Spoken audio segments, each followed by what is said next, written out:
Hello दोस्तों, कैसे हैं आप सब। मैं हूं आपका दोस्त अनिल और आपका स्वागत है आपके अपने चैनल साइंस पोटली में। तो दोस्तों, अभी समय है परीक्षा का। और परीक्षा के समय साइंस से रिलेटेड कोई आपको टिप ना दूँ, ये हो नहीं सकता। तो साइंस का सबसे इम्पोर्टेंट टिप मैं आपको देने जा रहा हूँ क्लास 10th के बच्चों को, जो कि छत्तीसगढ़ बोर्ड से अपनी परीक्षा देने वाले हैं। उनका परीक्षा होने वाला है। ऐसे बच्चों को महत्वपूर्ण टिप दे रहा हूँ, बहुत ही छोटा टिप है।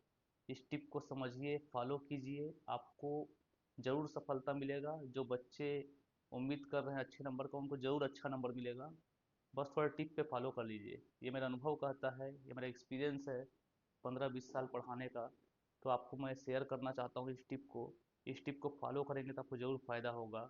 तो बच्चों, बहुत कम समय में आपको बहुत अच्छी जानकारी देने वाला हूँ, क्योंकि समय आपके पास बहुत कम बचा हुआ है। कुछ ही दिन शेष हैं विज्ञान की परीक्षा होने के लिए, जो कि छत्तीसगढ़ बोर्ड से बच्चे दिलाने वाले हैं।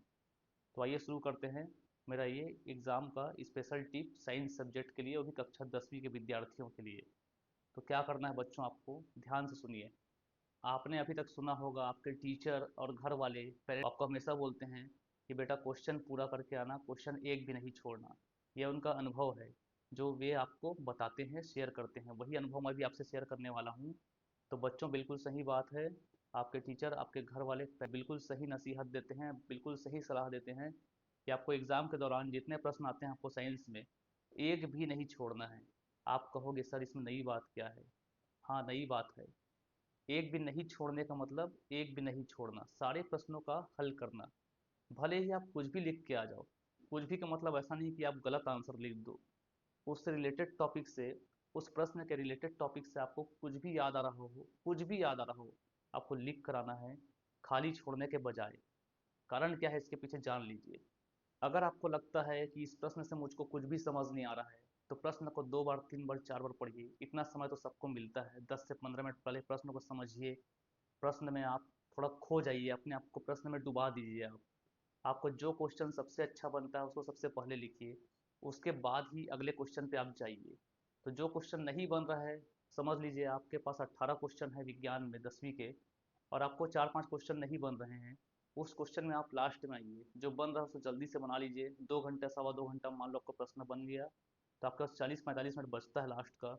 उसमें आप प्रयास कीजिए, जो प्रश्न आप, जिस प्रश्न के आप ज़्यादा नज़दीक जा पा रहे हो, लग रहा है कि इससे कुछ रिलेटेड आपको समझ में आने लग गया है, याद आने लग गया है, आप इमेजिनेशन अपना यूज़ कर रहे हो, और आपको लगता है कि हाँ, इस चैप्टर से, इस पार्ट के, इस अध्याय के, इस टॉपिक से ये प्रश्न है।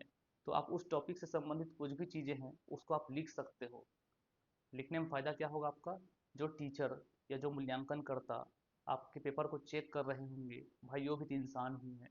वो भी चाहते हैं कि बच्चे पास हो जाएं। साल भर का मेहनत होता है आपका, ये टीचर को अच्छे से पता होता है, और कोई टीचर किसी बच्चे को फेल करना नहीं चाहता।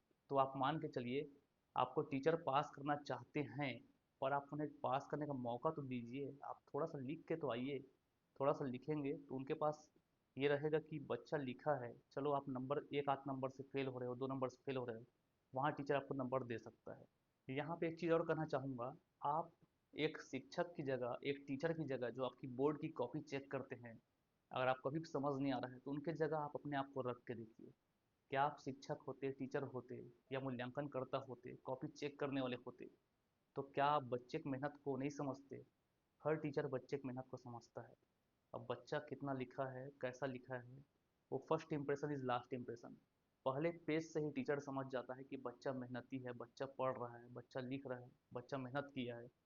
अगर आप 23-24 नंबर, 22 नंबर पा रहे हो, 25 पासिंग मार्क्स है, तो आपको उस रिलेटेड टॉपिक से जो आप लिखे हो उसमें भी नंबर दे के पास कर सकता है। इनके पास इतना अ, समझ होता है, सूझबूझ होता है शिक्षक के पास, कि आपको पास कर सकता है।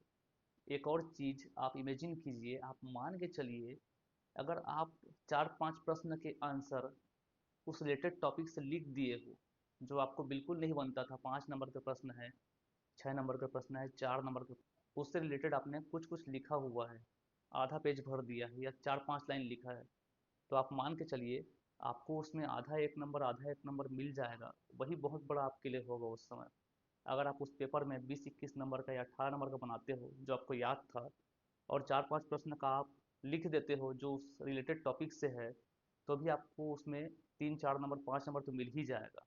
तो यहाँ पे चांसेस होता है कि मान लो आपको टीचर 22-23 नंबर दे दिया, तो आपका 5 विषय में अच्छा परफॉर्मेंस है और एक विषय में आपका बिगड़ गया है जिसमें 2-3 नंबर 4 नंबर कम हो रहा है, तो आपको ग्रेस नंबर मिलने के चांसेस बढ़ जाते हैं।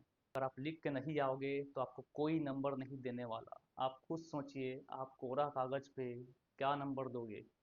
प्रश्न का उत्तर आप लिखोगे ही नहीं तो हर टीचर नंबर किस में देगा?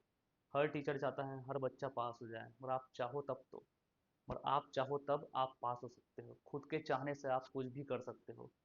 तो सभी बच्चों से मैं अपेक्षा रखता हूँ कि आप सभी बच्चे मेरे वीडियो से लाभ लिए होंगे। इस वीडियो में आपको कुछ थोड़ा बहुत सीखने को मिला हो तो मेरे वीडियो को आप लाइक कर सकते हो, अपने प्यारे दोस्तों को आप शेयर कर सकते हो, और आप चाहे तो मेरे चैनल को सब्सक्राइब कर सकते हैं। मैं इस चैनल में विज्ञान और सामान्य विज्ञान से संबंधित वीडियो डालते रहता हूँ। तो कैसा लगा वीडियो कमेंट में मुझको बताइए। और आपका विज्ञान का परीक्षा है, उसके लिए आप सभी को एडवांस में शुभकामनाएं। आप सभी अच्छे नंबरों से पास हो जाएं, यही उम्मीद करता हूं। तब तक के लिए बच्चों, मिलते हैं। जय हिंद।